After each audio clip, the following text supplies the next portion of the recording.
Praise the Lord. இயேசுவின் நாமத்தினால் உங்களை யாவரும் வாழ்த்துகிறேன். இந்த நாளில் கூட இந்த நிகழ்ச்சி மூலியமாக உங்களை சந்திக்க கற்றுக் கொடுத்த இந்த கிருபைக்காக நான் தேவனுக்கு நான் நன்றி செலுத்துகிறேன். ஒவ்வொரு நாளும் இயேசப்பா நம்மோடு அவர் பேசி கொண்டு இருக்கிறார்.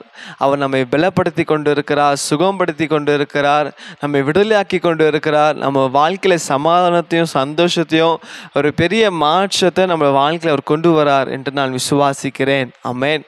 இந்த நாள் கூட இயேசப்பா நம்மோட வேதத்திலிருந்து யாத்ராகமம் 14ஆம் அதிகாரம் 14ஆம் வசனம், எக்ஸோடஸ் சாப்டர் 14 வேதம் சொல்லுகிறது, கர்த்தர் உங்களுக்காக யுத்தம் பண்ணுவார், நீங்கள் சும்மா இருப்பீர்கள் என்றார். ஆமென்.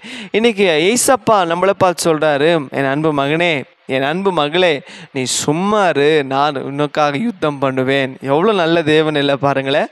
அவர் சொல்கிறாரு, உங்கள் வாழ்க்கையில் வர போராட்டத்தை பார்த்து, உங்கள் வாழ்க்கையில் வர நிந்தையை பார்த்து நீ கலங்காத, நீங்கள் மாம்சத்தில் போராடாதீங்க, நானே உங்களுக்காக யுத்தம் பண்ணுவேன். ஆமென். நீங்கள் சொல்லலாம், தம்பி என் பற்றி நான் செய்யாததை செஞ்சேன்னு சொல்கிறாங்கப்பா, என் பற்றி தப்பு தப்பாக பேசி வச்சுருக்காங்க, என் குடும்பத்துக்கு விரோதமாக எனக்கு விரோதமாக சூழ்ச்சி பண்ணுறாங்க, அநேக தப்பான திட்டங்களை போட்டு வச்சிருக்காங்கப்பா, எனக்கு வர்ற கோபத்துக்கு என்ன பண்ணலான்னே தெரியல அப்படின்னு சொல்றீங்களா?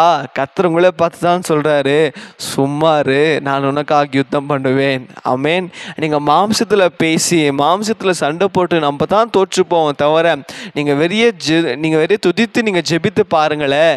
கர்த்தர் நீங்க சும்மா இருந்தாலே போதும், கர்த்தர் உங்களுக்காக அவர் யுத்தம் பண்ணுவார், அவர் பேசுவாருங்க.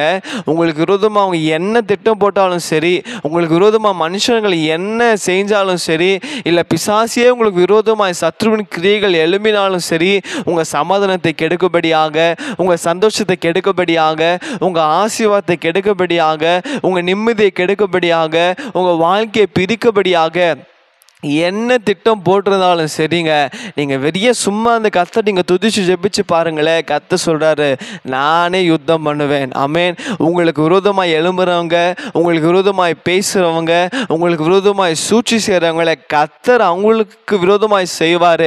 அவர் யுத்தம் பண்ணி உங்களுக்கு பெரிய ஜெயம் தருவார். ஆமென். நீங்கள் நினைக்கிறீங்களா, அநேக வருஷமாக அந்த கோர்ட்டு காரியத்தில் நான் பேசிக்கொண்டு இருக்கிறேன்ப்பா, எனக்கு ஒரு நீதியே கிடைக்க மாட்டேங்குது, என்னோடய குடும்பத்தில் எனக்கு ஒரு நிம்மதியே இல்லை, இதனால நிறைய போராட்டம், நிறைய பிரச்சனை, வீட்டில் சமாதானமே இல்லைன்னு நினைக்கிறீங்களா?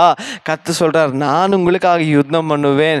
ஆமென். என் வேலை ஸ்தலத்தில் எனக்கு விரோதமாக நிறைய பேர் எப்படியாவது உன்னை கெடுக்கணும், எப்படியாவது உன் பேரை மாற்றணும், எப்படியாவது உன்னை இங்கேருந்து வேலை தூக்கிடணும் அப்படின்னு சொல்லி திட்டம் போட்டு வச்சுருக்காங்களா?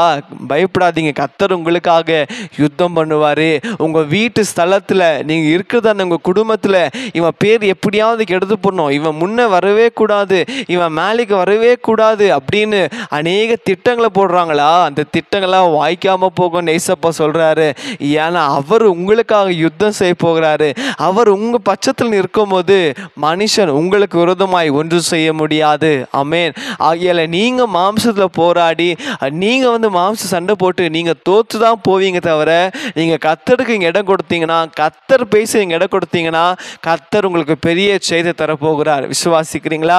ஒப்பு கொடுக்குறீங்களா? இசப்பட சொல்கிறீங்களா? இசப்பா, என் வாழ்க்கையில் வர போராட்டம் உங்களுக்கு நல்லா தெரியும், என் வாழ்க்கையில் வர்றதான பிரச்சனை உங்களுக்கு நல்லா தெரியும், நான் என்ன தப்பு பண்ணேன்னு உங்களுக்கு நல்லாவே தெரியும், நான் எதுவுமே செய்யாமல் என் மேலே தப்பாக பொய் கேஸ் போட்டு வச்சுருக்காங்க, ஆனால் நீங்கள் என்று இப்போ இசப்பா என் பட்சத்தில் இருக்கிறீங்க, நீங்கள் எனக்காக வாதாடுங்கன்னு சொல்லும்போது கர்த்தர் நிச்சயமாய் அவர் உங்கள் பட்சத்தில் இருந்து அவர் உங்களுக்காக யுத்தம் செய்வார். செபிக்கலாமா? ஆண்டவரே, ஏதோ இந்த நாளில் கூட இசப்பா, இந்த காலை வேளையில் நீர் எங்களுக்கு வாக்குத்தத்தம் பண்ணின போல ஆண்டவரப்பா, நீங்கள் சும்மா இருங்கள், நான் உங்களுக்காக யுத்தம் பண்ணுவேன் என்று சொன்ன வார்த்தையின்படி ஆண்டவரே, எங்கள் வாழ்க்கையில் நடக்குதான ஒவ்வொரு காரியங்களும் இசப்பா உமக்கு தெரியும் ஆண்டவரே. ஆண்டவரே அப்பா, எங்களுக்கு விரோதமாக எழும்பி இருக்கிற மாம்சரிக கிரியைகள், எங்களுக்கு விரோதமாக எழும்பி இருக்கிற சத்ருவின் கிரியைகள் மேலே நாங்கள் இசப்பா நாங்கள் ஜெயம் எடுக்கிறோம் ஆண்டவரே. எங்களுக்கு விரோதமாக போட்டப்பட்டதான எல்லா திட்டங்களை ஆண்டவரே, எல்லா இசப்பா சூழ்ச்சிகள் சாம்பலாகபடியாக நாங்கள் செபிக்கிறேன். இசப்பா நீர் எங்களுக்காக இசப்பா யுத்தம் பண்ணுகிறதுக்காக நன்றி, ஒரு பெரிய ஜெயத்தை எங்கள் தருகிறதுக்காக உமக்கு நன்றி அப்பா. உங்க நாம மாற்றம் மைப்படட்டும். இயேசுவின் நாமத்தில் பிதாவே, ஆமென், ஆமென். God bless you.